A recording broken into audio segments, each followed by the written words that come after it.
నిర్గమకాండము 35వ అధ్యాయము. మోషే ఇశ్రాయేలీల సర్వ సమాజమును పోగుచేసి, మీరు చేయనట్లు యెహోవా ఆజ్ఞాపించిన విధులేవనగా, 6 దినములు పనిచేయవలెను, 7వది మీకు పరిశుద్ధ దినము, అది యెహోవాకు విశ్రాంతి దినము. దానిలో పనిచేయ ప్రతివాడును మరణశిక్ష నొందును. విశ్రాంతి దినమున మీరు మీ ఇండ్లలో ఎక్కడనూ అగ్ని రాజబెట్టకూడదని వారితో చెప్పెను. మరియు మోషే ఇశ్రాయేలీలైన సర్వ సమాజముతో ఇట్లనెను, యెహోవా ఆజ్ఞాపించినదేమనగా, మీరు మీలో నుండి యెహోవాకు అర్పణము పోగు చేయుడి. ఎట్లనగా, బుద్ధి పుట్టిన ప్రతివాడు యెహోవా సేవ నిమిత్తము బంగారు, వెండి, ఇత్తడి, నీల ధూమ్ర రక్తవర్ణములు, సన్ననార మేక వెంట్రుకలు, ఎర్రరంగు వేసిన పొట్టేళ్ల తోళ్లు, సముద్ర వత్సల తోళ్లు, తుమ్మకర్ర, ప్రదీపమునకు తైలము, అభిషేక తైలమునకు, పరిమళ ద్రవ్య ధూపమునకును, సుగంధ సంభారములు, ఏఫోదుకును పతకమునకును, లేత పచ్చలను, చెక్కు రత్నములను తీసుకొని రావలెను. మరియు వివేక హృదయులందరూ వచ్చి యెహోవా ఆజ్ఞాపించినవన్నీయు చేయవలెను. అవేవనగా, మందిరము, దాని గుడారము, దాని పైకప్పు, దాని కొలుకులు, దాని పలకలు, దాని అడ్డకర్రలు, దాని స్తంభములు, దాని దిమ్మలు, మందసము, దాని మోతకర్రలు, కరుణాపీఠము కప్పు తెర, బల్ల, దాని మోతకర్రలు, దాని ఉపకరణములన్నీయు, సన్నిధి రొట్టెలు, వెలుగు కొరకు దీపవృక్షము, దాని ఉపకరణములు, దాని ప్రదీపములు, దీపములకు తైలము, ధూపవేదిక, దాని మోతకర్రలు, అభిషేక తైలము, పరిమళ ద్రవ్య సంభారము, మందిర ద్వారమునకు తెర, దహన బలిపీఠము, దానికి కలిగిన ఇత్తడి జల్లెడ, దాని మోతకర్రలు, దాని ఉపకరణములన్నీయు, గంగాళము, దాని పీట, ఆవరణపు తెరలు, దాని స్తంభములు, వాటి దిమ్మలు, ఆవరణ ద్వారమునకు తెర, మందిరమునకు మేకులు, ఆవరణమునకు మేకులు, వాటి త్రాళ్లు, పరిశుద్ధ స్థలములో సేవ చేయుటకు సేవా వస్త్రములు, అనగా యాజకుడైన అహరోనుకు ప్రతిష్ఠితమైన వస్త్రములు, యాజకులగునట్లు అతని కుమారులకును వస్త్రములునవియే అనెను. ఇశ్రాయేలీల సమాజమంతయు మోషే ఎదుట నుండి వెడలిపోయెను.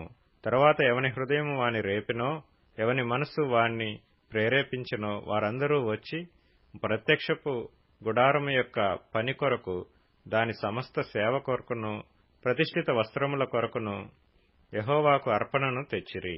స్త్రీలు గాని పురుషులు గాని ఎవరెవరి హృదయములు వారిని ప్రేరేపించినో వారందరూ యెహోవాకు బంగారు అర్పించిన ప్రతివాడును ముక్కరలను, పోగులను, ఉంగరములను, తావళములను, సమస్త విధమైన బంగారు వస్తువులను తెచ్చిరి. మరియు నీల ధూమ్ర రక్తవర్ణములు, సన్ననార మేక వెంట్రుకలు, ఎర్రరంగు వేసిన పొట్టేళ్ల తోళ్లు, సముద్ర వత్సల తోళ్లు, వీటిలో ఏవి ఎవరి యొద్ద నుండెనో వారు వాటిని తెచ్చిరి. వెండిగాని ఇత్తడిగాని ప్రతిష్ఠించిన ప్రతివాడును యెహోవాకు ఆ అర్పణము తెచ్చెను. ఆ సేవలో ఏ పనికైనను వచ్చు తుమ్మకర్ర ఎవని యొద్ద నుండెనో వాడు దాని తెచ్చెను.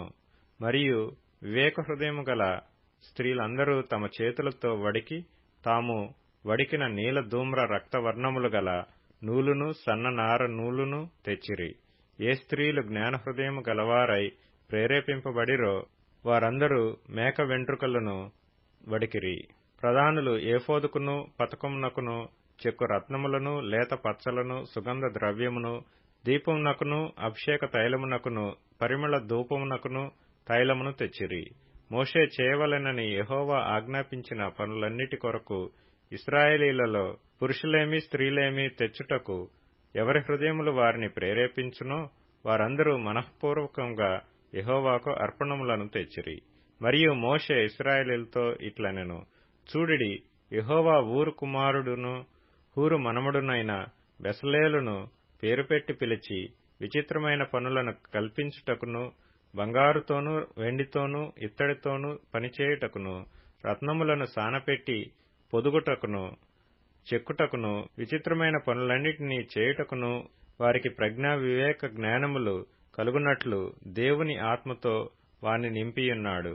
అతడును దాను గోత్రికుడును అహీసామాకు కుమారుడునైన అహోలీయాబును ఇతరులకు నేర్పునట్లు వారికి బుద్ధి పుట్టించెను.